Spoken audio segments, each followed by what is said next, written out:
Good morning. I'm Shane Martin, the provost at Seattle University, and it's my privilege to welcome you to this new student convocation. This occasion marks your entrance into the academy and the beginning of your lifelong affiliation with Seattle University. But you're not entering any university. You're entering a Jesuit university with a 500-year legacy of educational inclusive excellence. And in fact, you are now part of a network of 27 other Jesuit colleges and universities in the United States and close to 300 worldwide that all share a same set of values and purpose.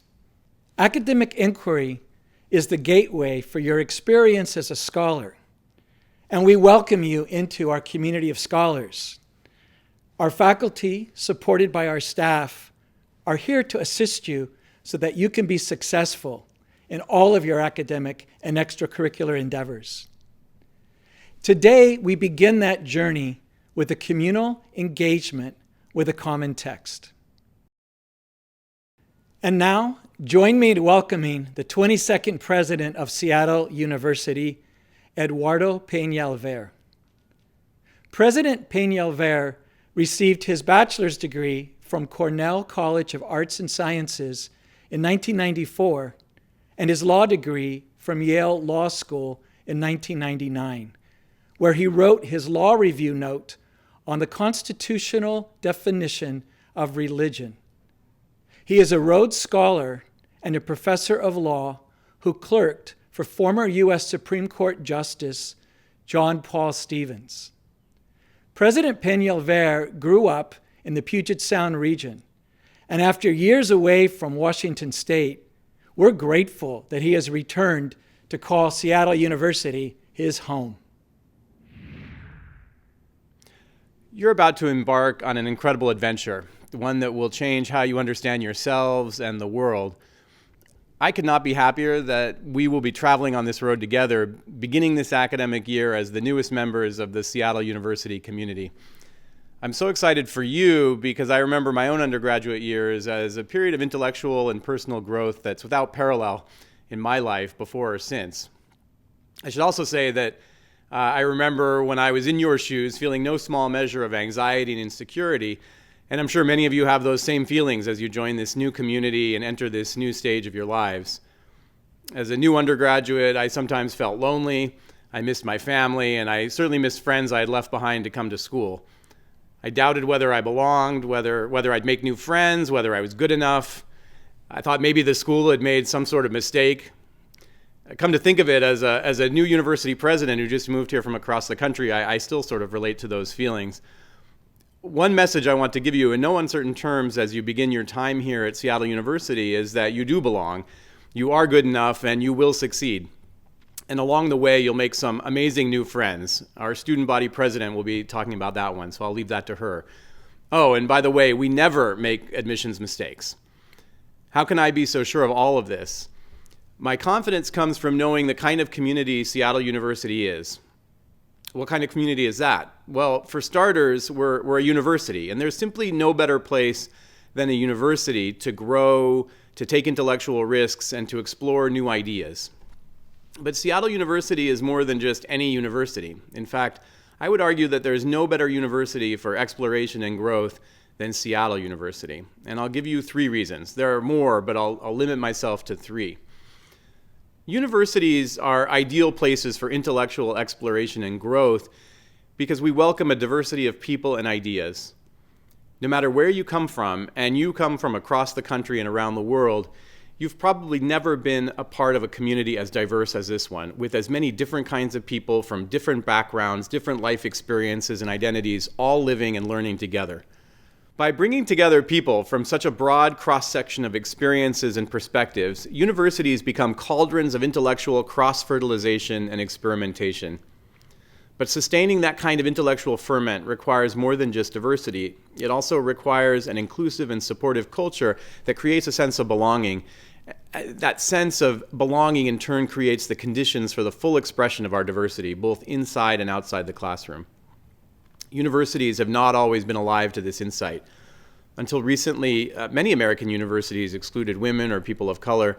Some continue to exclude LGBTQ people and others. And even among those that did not actively exclude, many fail to create and nurture an inclusive and welcoming environment. Seattle University stands apart for its commitment to diversity and for its efforts to create an inclusive environment that allows that diversity to reach its fullest potential. And this is the first reason for my confidence. We understand that commitment to be at the very heart of our university's excellence. We recognize that we're not perfect. Creating and sustaining an inclusive environment involves a never-ending process of self-reflection and improvement, and we acknowledge that we have room to grow, but we're committed to doing that work, and we are justifiably proud of the community that we've created. The second reason for my confidence is that Seattle University stands apart from other universities because of our Jesuit Catholic heritage. Jesuit education is known around the world for being student-centered and for its commitment to educating and caring for the whole person, mind, body, and spirit. From your point of view, this commitment to focus on our students means that, unlike at other universities, which will go unnamed, we don't treat your intellectual development as a distraction from our research. You're the reason that we're here. When I was a kid, I remember visiting the home of some friends of my parents who thought children should be neither seen nor heard. And their house was like a museum. I was afraid to touch anything, worried that I might break something, and I'm sure you've all been to houses like that. My parents had some other friends whose house was designed to be as inviting to children as possible. It was cluttered with art supplies. It was strewn about with huge empty cardboard boxes that we could use to turn into rocket ships or forts. These friends enjoyed nothing more than turning us loose with scissors and duct tape, and they were always around to help us put our imaginative ideas into action. And you can guess which house I preferred to visit. And the Jesuit approach to education is sort of like that second house, the perfect combination of guidance and freedom, structure and imagination, work and play. Honed over 500 years, the Jesuit approach to higher education engages your intellect, your spirit, and your values to teach you not only what you need to know, but also how to discover and ultimately how to live with integrity. For evidence of our student-centered approach, look no farther than Seattle University's mission statement, which dedicates us to educating the whole person, to professional formation, and to empowering leaders for a just and humane world. Those words are emblazoned on a wall outside my office, and I take them in every day as I come to work, reminding myself why I'm here, why all of us are here.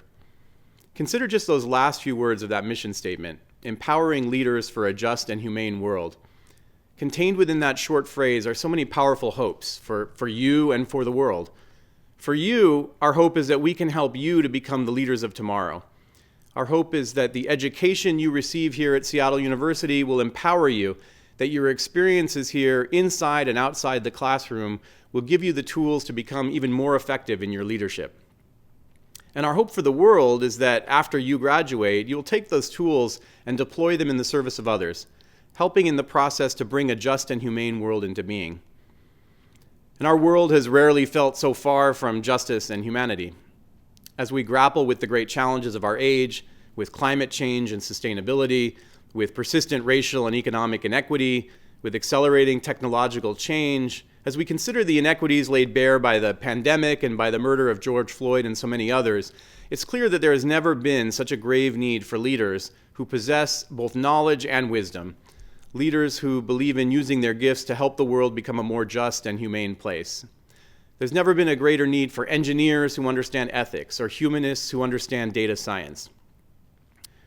Our hope is that you will become just those kinds of leaders in your workplaces, in your families, and in your communities. Finally, even among our sister Jesuit universities, Seattle University stands apart. I could name any number of ways in which we're different, but I'll focus on just one: our location at the very heart of the most dynamic metropolitan region in the country. Because of this location here in downtown Seattle, we're able to bring the city into your classroom and take your classroom out into the city. For example, you'll find among our faculty and guests some of the most prominent leaders of Seattle's business, civic, and nonprofit sectors. And they teach here or speak here or visit here because we are Seattle's university. You'll love learning from them. On the flip side, in your time here, you'll have many opportunities to go out into the city to learn and to serve, whether in our Sundberg Center for Community Engagement, our youth initiative, or through internship and externship experiences, or just in your time exploring the city. Seattle, with all of its strengths, but also its challenges, will become your classroom. And of course, being in Seattle means that you get to experience all of this while surrounded by some of the most spectacular natural beauty in the world. Just describing these things, Seattle University's commitment to creating a diverse and welcoming community, our holistic, student-centered approach to education, and our unrivaled location make me even more excited to be joining this community with you, if that's even possible. Once again, welcome. In the coming weeks and years, I look forward to sharing this journey together. Among the many points that we heard from President Peñalver, he talked about Seattle U as a community. And this is one of our points of pride, that we are inviting you to be part of our Red Hawk community. And truly, it's each of you individually and all of you collectively who will make this the community, by the way you engage with each other, by the way you reach out between and across our differences and our similarities. Our next speaker will share a powerful personal story about her own journey as a student and how she found community by navigating the goodwill of others. Please join me in welcoming the President of Student Government of Seattle University, Marrakesh Maxwell. Marrakesh's hometown is Jackson Hole, Wyoming, and she is a senior public affairs and environmental studies major. She also sits as a student representative on the Student Development Committee of the Board of Trustees. Please join me in welcoming Marrakesh. Howdy everyone, and welcome to Seattle University. My name is Marrakesh, and I'm the student body president here at SU. I was asked to talk to you all and give some words of excitement and encouragement as you enter your time here. I immediately began thinking about the speech I got, what I needed to hear the most at that time, and even what I may be needing to hear today. Instead of giving you a speech about how to make the most of your time here and all the wonderfulness that I promise you will experience, I'm going to tell you a story about my freshman year. Bear with me, it's not super exciting, but it is relatively personal. It was February of my freshman year. The whole campus and the city had closed down because of Snowmageddon. Everyone was running around like it was the first time they had seen snow, which, from a Wyoming night, is an amusing and wonderful experience to watch. Everyone seemed to be enjoying their day in the snow, but unfortunately, I was on my way to go tell my mom that I wanted to drop out. I'd been feeling lost, sad, and alone. My classes were more demanding and strenuous than I thought they would be. The people I'd been spending my time with weren't the best connections I've ever made. I'd started really struggling with my mental health, and on top of all of that, I was just really homesick. So I left Campion Hall, where I was living at the time, and I was walking across the Sky Bridge, preparing myself for a phone call I never wanted to make. When out of the blue, a girl I'd spoken to once or twice before stopped me to say something. In her words, she says I was holding a little pack of tissues and that I probably looked like I wanted to cry. Or at least she said she could tell I was having a bad time. So she stopped me dead in my tracks and asked if I wanted to go to a little Galentine shindig she was having in her dorm room. I said yes, half expecting it to be one of the last times I would be spending on campus, and pushed off calling my mom for one more day. Yet that day, and subsequently my best friend, changed my path.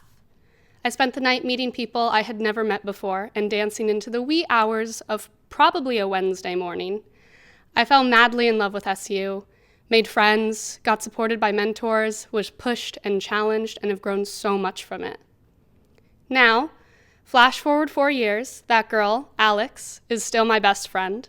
I love most of my classes, and even the ones I don't love, I still show up to. And I haven't dropped out of SU. It's kind of silly when I think about it. After all that time, I just needed a little love and support to get through what I was going through.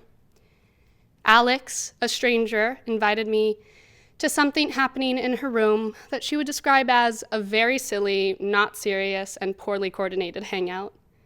And instead, that single moment where she reached out to me as a lonely freshman on the Sky Bridge, I realized I wasn't alone as I thought, and it changed my world. The reason I wanted to tell you all this story is not because I found it very profound or even entertaining. I wanted to tell you this story because I've heard variations repeatedly as I've gone through school now from so many different people.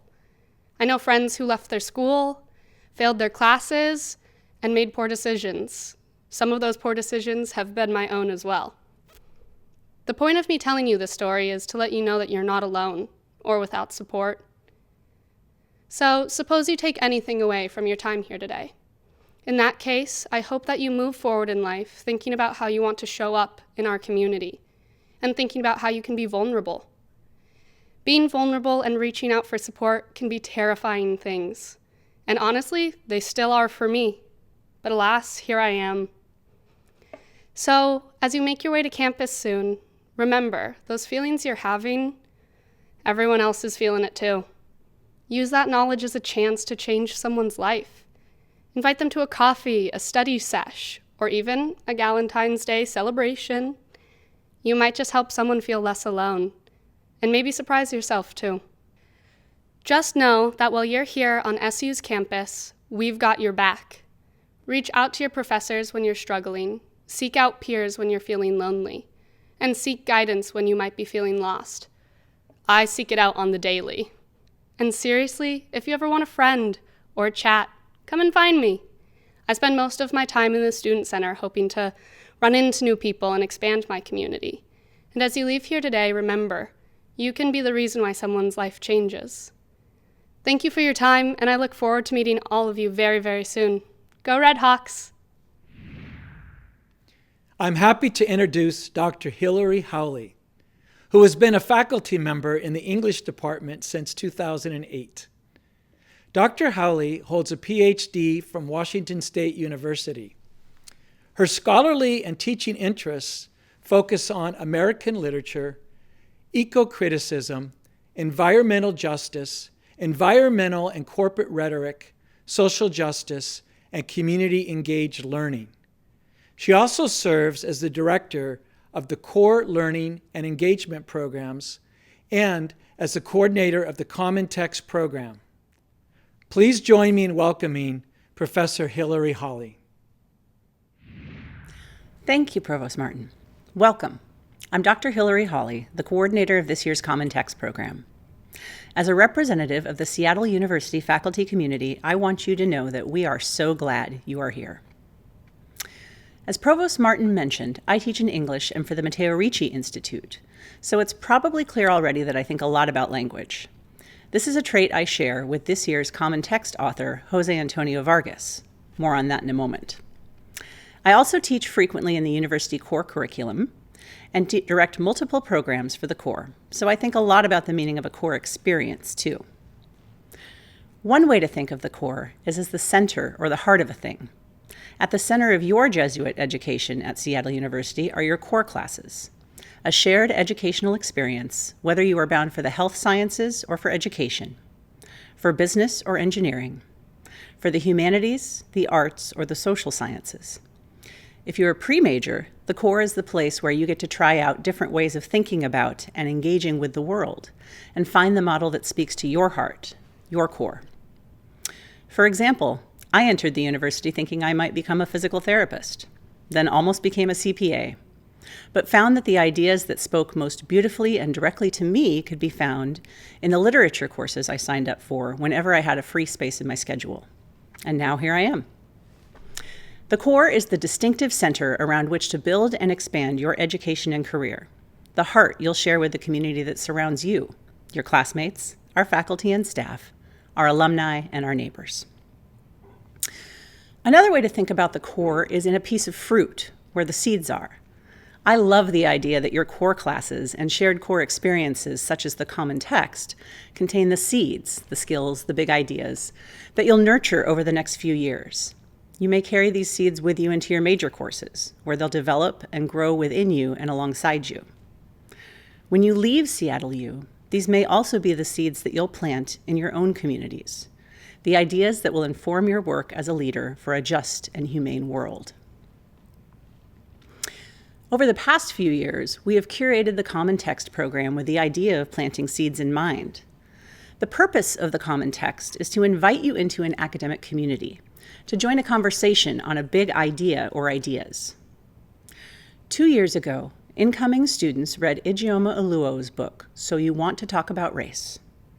In 2020, students engaged with a suite of digital readings to help us further understand the twin contexts of the renewed calls for racial justice and the protection of Black lives in the midst of a global pandemic. Throughout each year, we carried the themes forward in common text-sponsored events, in classrooms, and in partnerships with other campus offices. We hope that you'll carry the seeds contained in this text with you through the next year and throughout your SU career. In this year's common text, Dear America, Notes of an Undocumented Citizen, Jose Antonio Vargas shares who he is at his core. It's right there in the title, an undocumented citizen. His identity as an American is so central, so much at the heart of himself. Some of us here today will read Vargas's text and identify with the immigrant experience he describes. Many of us will not. But I believe we can all identify with the idea of having some fundamental aspect of our identity, some core part of who we know ourselves to be, called into question. How that has shaken us, or would shake us.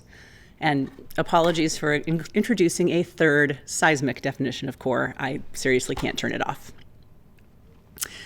Upon discovering that he was undocumented, Vargas says, "There are many parts that make each of us whole.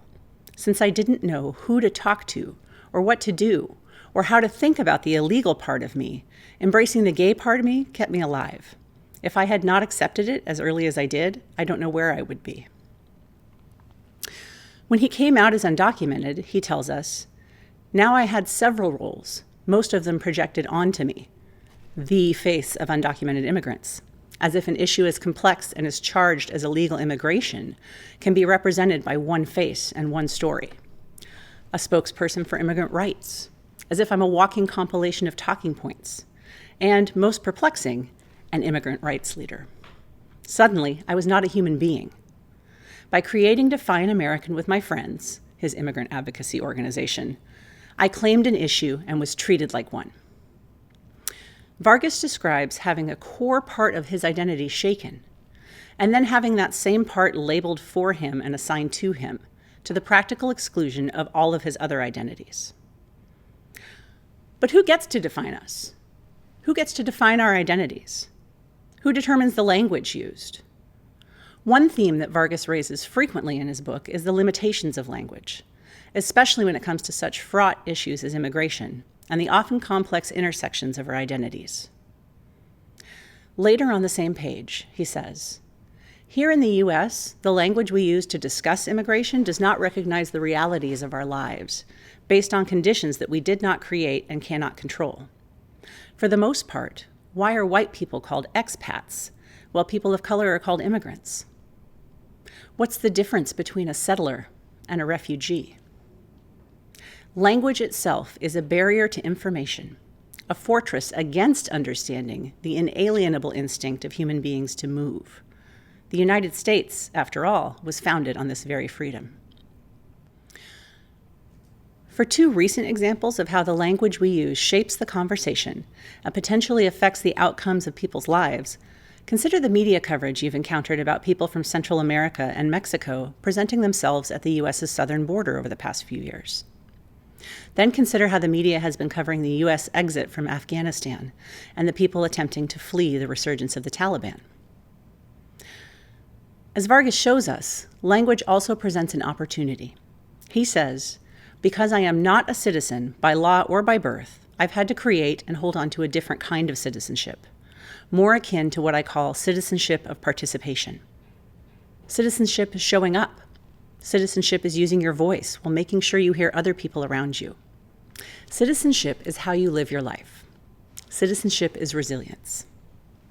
Here, he is claiming the term and defining or redefining it for himself and for us. This definition, I think, also works well for your next few years as a student at Seattle U. Show up authentically. Use your voice while making sure you hear other people around you. Live your life. Be resilient. I hope in these few moments I've had with you, some seeds have been planted. In a moment, you'll be able to engage with some of these ideas with your small groups. But you'll also have other chances to reflect on the big ideas in this book throughout the year. Be sure to save the date for our Fall Common Text event. On Tuesday, October 19th, we will welcome the editors of Voices of the Border, Tobin Hansen and Maria Ingracia Robles to campus. They will share some of the personal narratives they've collected from migrants, refugees, and deportees along the U.S.-Mexico border. You can also visit the CORE website or use the QR code on your bookmark to get more information on upcoming Common Text events. As President Peñalver said earlier, you're in the right place. We have so many more resources on our campus and so many more conversations to be had in our shared setting of Seattle U. I know these conversations will take place in the classroom with your faculty, who not only have their own research and expertise to share, but who are also talented teachers who can help you find your own voice in the ongoing conversation. They'll happen at on-campus events that will expose you to the diversity of the approaches to these vital questions. And they will happen in community with your peers, who, like you, chose Seattle University. Welcome to Seattle U. We are so glad you are here.